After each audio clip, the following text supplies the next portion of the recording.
Hey guys, it's Chris with Bottlecap Barbecue, and today I'm kind of doing a review video of the Green Mountain Daniel Boone, as well as a how-to of how to really clean it out.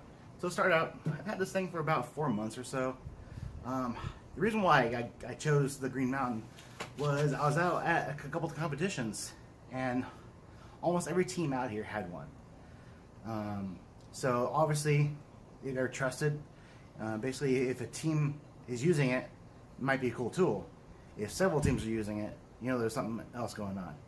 And this thing is a beast. This thing is awesome. It's a really good grill.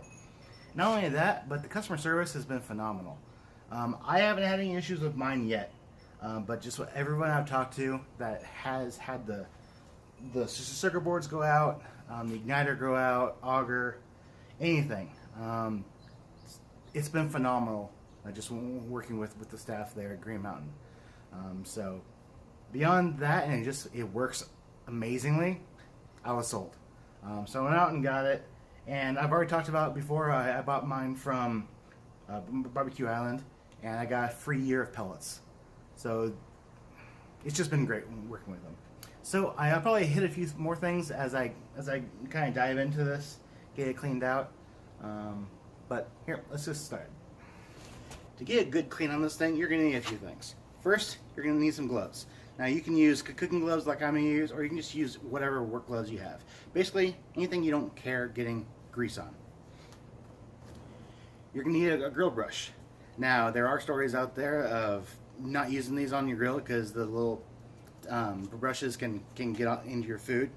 So I'm actually not going to be using it for food. I'm just using it to clean it off, so it's okay. You're also going to need a rag and some water. I suggest some warm water. It's kind of easy to work with. So of course, being Phoenix and summertime, I took some cold water from the tap, put it on the sidewalk. 5 minutes later, hot water. You're also going to need a cleaner of some sort. A buddy of mine turned me onto this. It's called Simple Green for barbecue. It's non-toxic, biodegradable, so it's good and clean.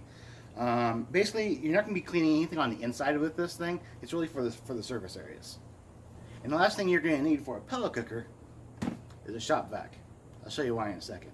This was a Wally World special, about 20 bucks. And before you get started really getting this thing a good surface clean, you want to unplug the food probe, and you want to take off the Wi-Fi antenna. This just gets them out of the way so you can clean it, and you don't have to worry about these things getting messed up. Now we're going to use this Simple Green to kind of get a good coat on this thing, on the tabletop here, and just let it set in. This stuff, it needs a few minutes to work its magic. And if there's any other real tough spots, go ahead and spray it on there too, as well. And I just want to give you a before and after shot of what this thing looks like. So you can see that the racks need a little work, a little scrub down.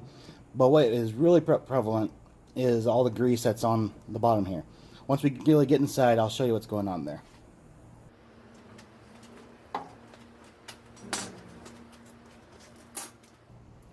Alright, now you can really see what's going on in here.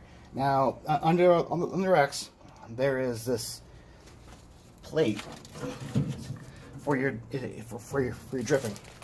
One of the renditions of the Green Mountains was there were 2 plates.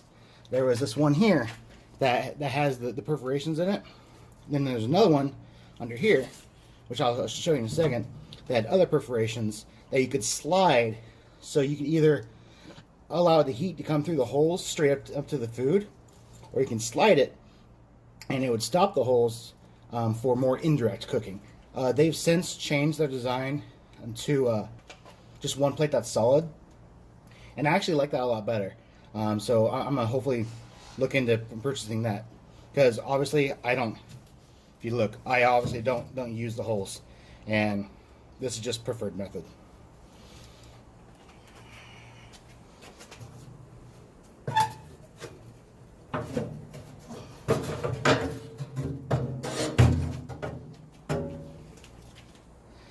So right here is the diffuser plate. Now, you can slide this thing back and forth, and that will determine how much heat is going to side. Basically, if you want an even temperature across the board, you move it to the hotter side until it kind of evens out. So I know when I put this thing back in, I need to move it just a little bit more to the right, because this side's hotter right now. So what I'm going to do is kind of measure how much it is, and when I put it back in, I'm going to try to move it just a little bit further to the right.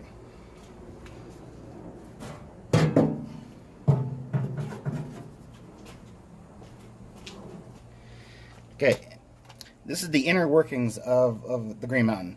So there's the auger pipe that goes through there. It pushes the pellets into this fire pot. And then there's an igniter down in there, right now covered in sawdust, that heats up the pellets and causes them to smoke. And then there's a fan. There's a positive pressure coming from a fan back there that makes sure it always pushes air this way, and those holes kind of make a vortex a little bit. So next step is to vacuum out all this ash, and just give you a sense of how much ash is in here. So there's not a whole lot, not too much, but I had gone through, I think, 2 or 3 bags of pellets since the last time I've cleaned it. So I just like cleaning out every 2 or 3 bags. Some people say to clean out every cook. I don't think that's necessary.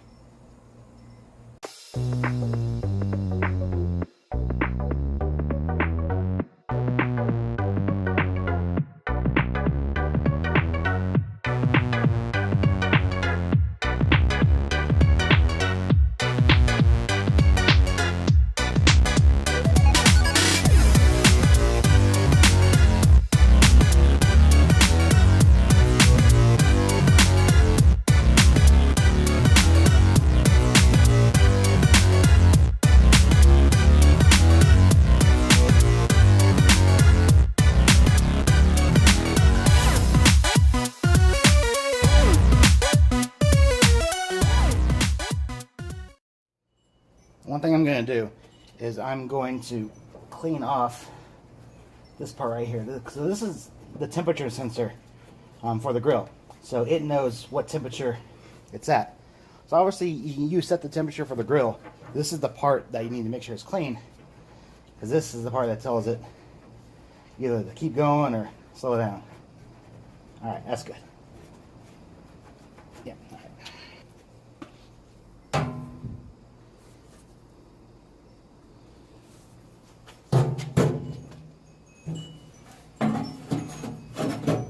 Okay, it's in there. Now again, I want to take my hand. All right. So I have just a little bit more give right there than I had before. So I've moved it just a little bit that way. Hopefully that'll help even out the temperature.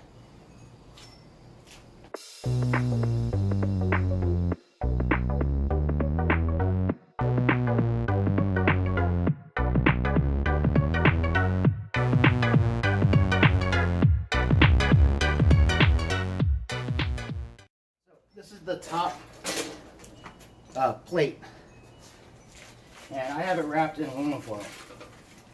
Makes cleaning it a lot easier.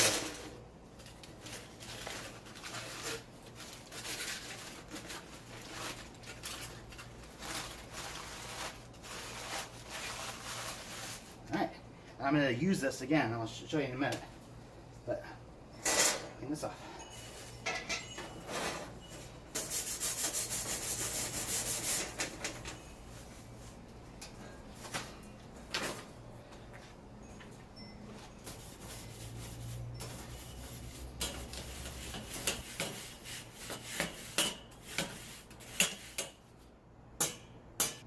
Now, depending on your level of queasiness, this might be disgusting for some of you.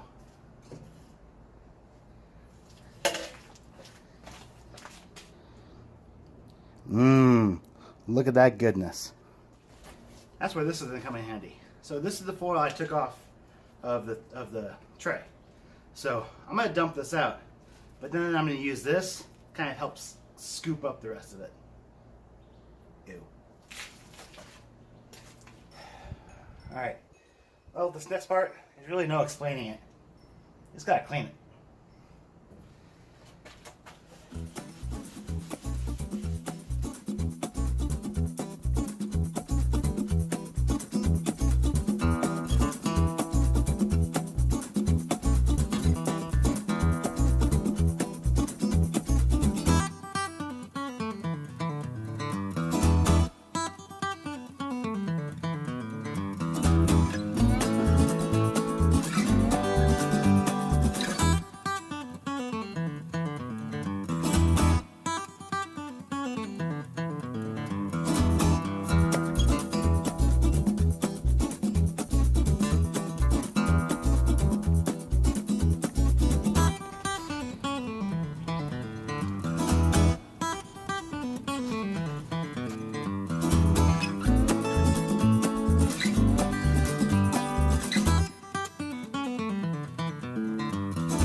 Well, that's it. I have a clean grill. Got a weekend coming up, so I always need a clean grill in order to have a good weekend.